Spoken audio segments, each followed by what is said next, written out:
الو سوني، انا كنت عايز اسلام ناجي، عايز عدسه 50 مللي، فتحه عدسه واسعه، شرب، الفوكس بتاعها قوي، والبوكيه بتاعها ما تشوفش زيه في اي حته تانية. هتلاقيها عندك حالا.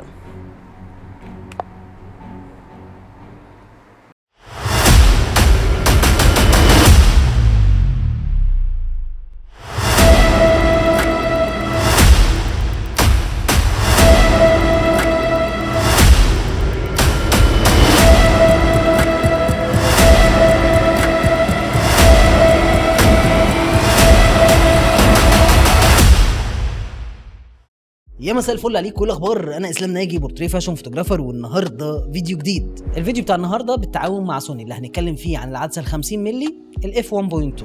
اول حاجه التصميم. عدسه 50 مللي فتحه 1 و2، كنت متوقع ان الحجم بتاعها يبقى اكبر من كده بكتير، بس بصراحه عملوا الحجم كومباكت الى حد كبير. العدسه ويزر سيلد، يعني هتقدر تصور بيها في ظروف تصوير كتير. كمان العدسه عليها طبقه بتحميها من الرطوبه والاتربه وكمان البصمات، وبتخليك تقدر تنظفها بكل سهوله. العدسه فيها ابتشر رينج، وكمان فيها زرار اون واوف لو انت حابب تقفل التحكم منها وتتحكم من الكاميرا ذات نفسها. العدسه كمان فيها زرارين تقدر تعملهم اي حاجه انت عايزها، يعني لو بتصور فيديو ممكن تخلي واحد فيهم للرجل. وبما اني مصور بورتريه اقدر اتحكم وانا ماسك الكاميرا بالطول او بالعرض اني اخليهم للاي فوكس تراكنج هما الاثنين. وكمان فيها زرار للاوتو فوكس والمانوال فوكس. العدسه بتيجي بمقاس الفلتر الشهير 72 مللي، وكمان وزنها قليل جدا 778 جرام. نتكلم بقى عن البوكيه. بما اني مصور بورتريه فالبوكيه مهم جدا بالنسبه لي، خصوصا في تصوير الاوت دور. العدسه ديت بتيجي بفتحه 1 و2 و11 بليدز، وده بيخليها ليها كاركتر جدا ودريمي وبليزنج للعين، والنتائج اللي انتم شايفينها دلوقتي بتوضح الكلام ده. الفوكس هنا بقى حقيقي كان مفاجاه بالنسبه لي، خصوصا على الفتحه 1 و2، خصوصا في ظروف الاضاءه السيئه زي الباك لايت. الاي فوكس كانت موجوده على العين طول الوقت وما كانش فيه اي نسبه ميزد فوكس اذا كنت بصور صور او فيديو.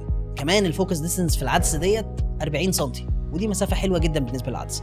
الشاربنس، دايما لما كنت بستخدم اي عدسه على فتحه 1 و2 كنت برفع من 1 و2 ل 1 و4 او 1 و6، ودوت عشان ما اخدش وقت في الفوكس، وكمان عشان اخد شاربنس من العدسه. الكلام هنا بقى غير خالص، انا تقريبا ما غيرتش ال 1.2 طول الشوت غير في اوقات بسيطه جدا. قوه النتائج على ال 1.2 حقيقي الشارب مش هتشوفه في اي عدسه تانية وايد اوبن بالشكل ده. الخلاصه، الفوكال لينس بتاع ال 50 مللي محبب تقريبا عند كل المصورين، بس ان ناخد عدسه 50 مللي فتحه 1 و2 ما فيهاش اي نسبه ميزد فوكس، وكمان شارب جدا وتصميم بريميوم جدا، وكمان بوكيه بيخلي شغلي مميز ومختلف، اداني شغف كبير وانا ماسكها انه هيخلي شغلي مميز جدا مع العميل بتاعي. من الاخر العدسه بتديني نتيجه قويه جدا، بتخليني افكر في الصوره كفكره وتكوين واضاءه، وما افكرش او ما اشغلش دماغي بالمعدات اللي معايا. ودي كانت تجربتي مع العدسه سوني 50 مللي اف 1.2.